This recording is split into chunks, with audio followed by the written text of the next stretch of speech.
Have you ever had a client email you saying like, wait, didn't I already fill this out? That's a software integration problem. It's not you, it's your systems. Every time your tools don't sync, you lose data, you lose time, and most importantly, you lose trust with your customers. The problem with this gap is when it comes to like your onboarding process, it's slower, it's more frustrating, and you're actually going to lose your client's trust before you even have a chance to start delivering the results you can. So here is a 4-step process for you to figure out which tools are causing you the most pain by not being connected. So the first one is you need to audit which tools overlap and do duplicate work. So the reality is there is a concept nowadays called software bloat. Now, I've read that every company has an average of like 17 tools that they're using. So the thing that you need to do is you need to figure out which actually do duplicate work, meaning that you're actually wasting money on a ton of softwares that you don't actually need because you have multiple softwares that actually do the same tasks. For softwares that don't do the same tasks,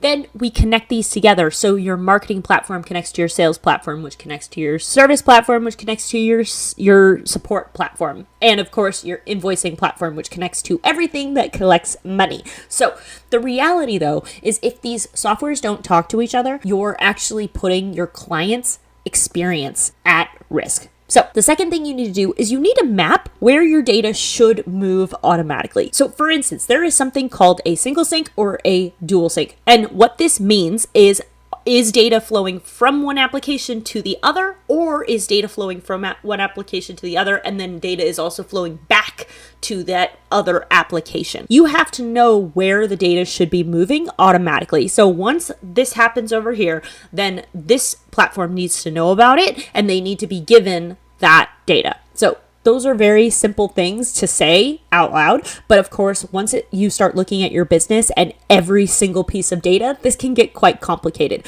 So that's why you create like a data flow chart or something like that. So the third one is you need to choose one source of truth. Now, of course, you're not going to be able to get away with only using one platform these days because every single platform has a specialty, and there's a very real chance that some platforms are doing things that other platforms can't, blah, blah, blah, blah. I don't need to hear the explanation. But you do need to choose what platform is your main source of truth. At the very least, what platform are all of these other platforms feeding data into? Because you cannot make accurate data-driven decisions unless your one source of truth is being fed data from all the other platforms that you're using on a consistent basis. That is a total individual choice, and I have built all of them.